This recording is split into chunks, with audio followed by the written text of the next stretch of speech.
Welcome to Timberland Farms. My name's Anthony. In our previous video, you saw that we mowed, tedded, raked, and baled this field. We ended up with a flat tire on our hay wagon, so we're going to address that today. Then we also need to address the pig waterer and probably feed the pigs too. They ended up ripping the nipple drinkers out of that, so we got to address that, make sure they got some clean, fresh drinking water. So we'll do that. And then once that's all done, we'll go take the baler, the tractor, and the wagon up to another field and ted that field out. I think that's about all we're going to get done today, but stick around and we'll get all that situated.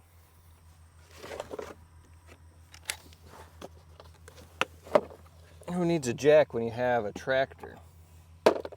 But bear with me, I did bite my tongue, not figuratively. Yeah. So I bit my tongue and it's hard to talk. Words are hard. This is 19.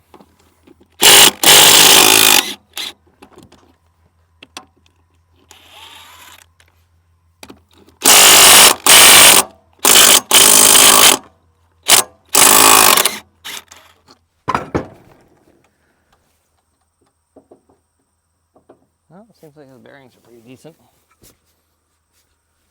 I wonder where the hole is.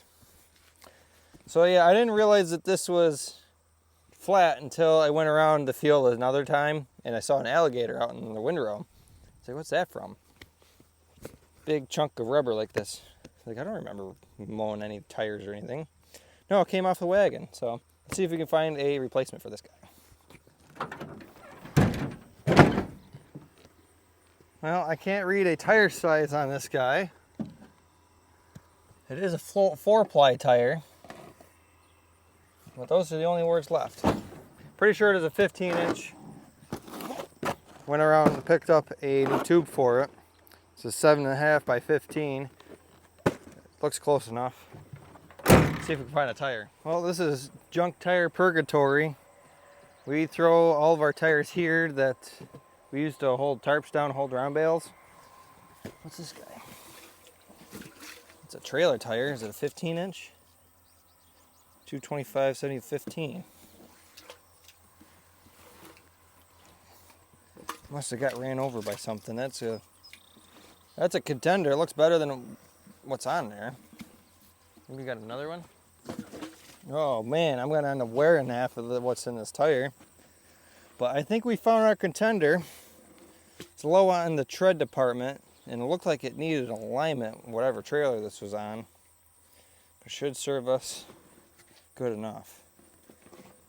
Off-road use only. The other one got ran over. I don't hope that the cords aren't messed up on that, so we'll take this one instead. I can almost guarantee I'm not going to be able to get this bead by normal, so I'm going to use this cold chisel and see if I can break the bead all the way around. It's probably rusted in there real good.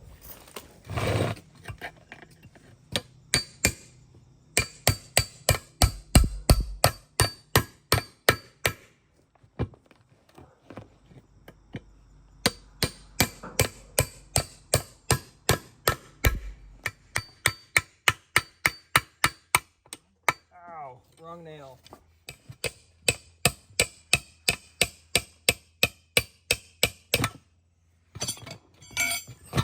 There we go. And I cut the bead. So this is cheating, basically.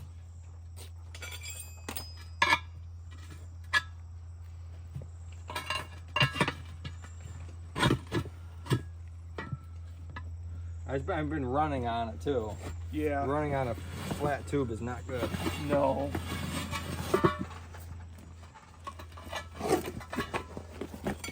That wasn't so bad, was it? Wasn't so good either. No. I didn't record any cleaning of that.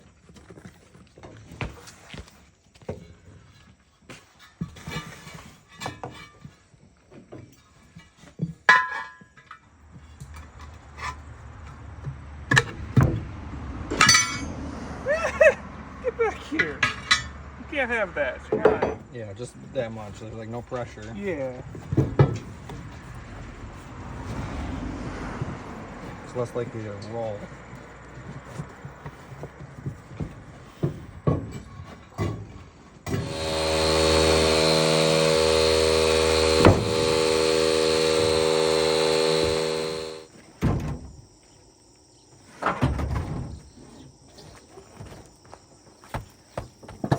bad boy on, and then we can go play with the piggies.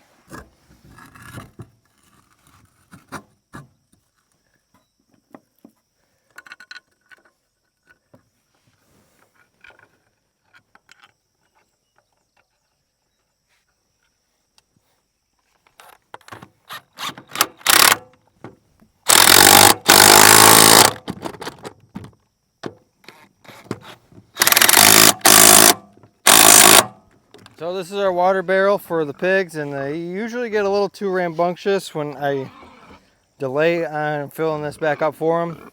They start sucking on this and they pull the whole drinker out. So I got to put these back in by these little rubbers. They're called the Uniseal. Sorry, bit my tongue.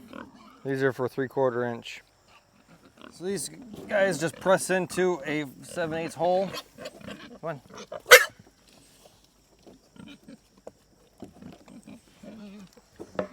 Then you can put your nipple drinker right inside.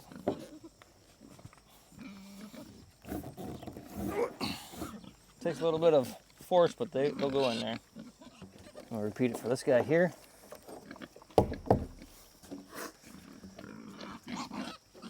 And then our other nipple drinker. And then we'll fill it up and they'll have water again.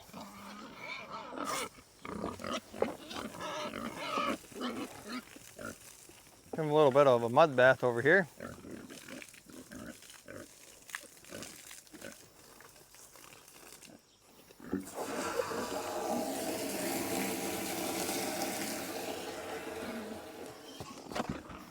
So I use a standard IBC tote to store my pig feed. I just keep a cordless drill under here all the time. It stays dry that way. And this is a auger for like flower bulbs. Fits perfect inside the bung on the bottom, so this stays waterproof. Tapping this vibrates the feed and drives it to the center for the auger to pick up. We are getting low, like the levels like this all the way across, so sometimes you have to go and rake it towards the center.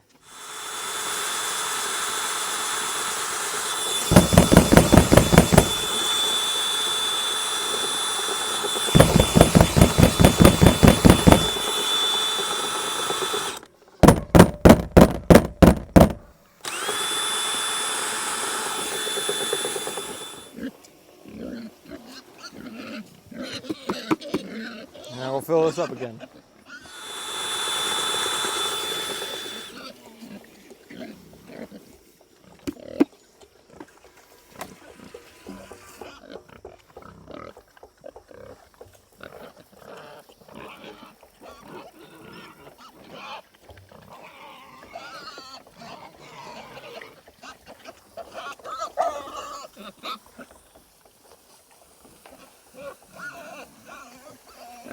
They're fighting over the water, and they've only been without water for like an hour.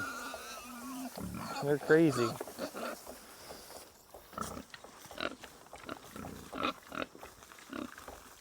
Well, we finished up with the pigs' water. They're all happy and content, so we're moving on to the hayfield where we can go ted it. I've already tedded the other half of the field. Got the tedder hooked up to the tractor. Just need to finish up this half of the field.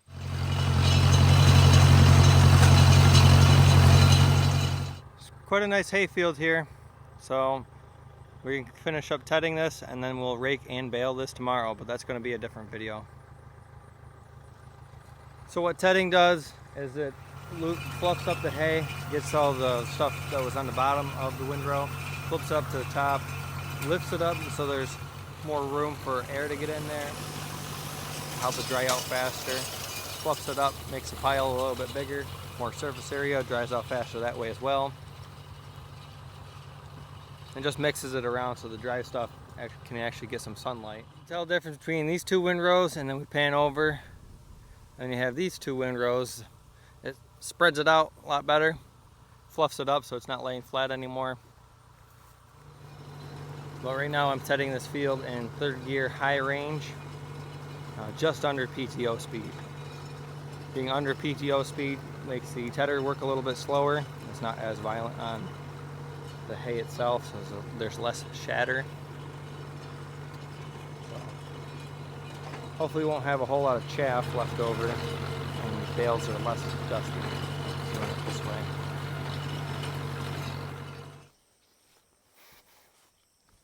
Well, finally made it home and finished tedding that field. Everything went nice and smooth. Dropped off that tedder, swapped it out for my tedder. The tedder I was using was Dusty's. And another video, we're gonna see if we can fix this tedder. Looks like it's gonna need a roll pin or two and maybe some tines. So I'll get some parts ordered for this guy and see what we can do to fix it, but that's gonna be a future video. So stick around until then. Well, we made it out to the hayfield. We got one wagon already done. Working on our second wagon. This one's my wagon. I started stacking some of it already. So we're gonna continue on this. Boy, it is hot out. I am sweating quite a bit. I'm driving a tractor, running the baler, and stacking hay. It's a little enduring, so we'll continue going.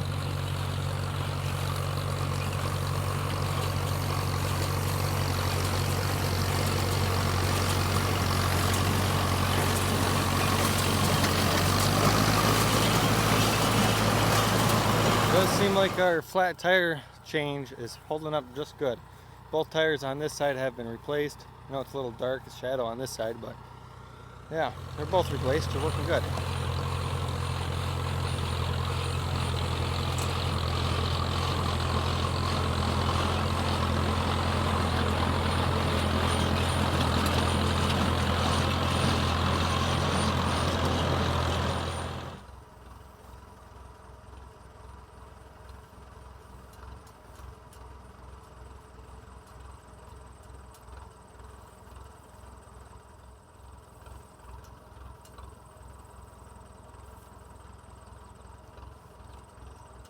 Well, we ended up with 465 square bales. We got 2 wagons here, and then right behind me there's one more wagon. Both of these wagons are stacked. The other one was thrown. This one was thrown, but we stacked the front so we could fit a little bit more in there, finish off the windrows.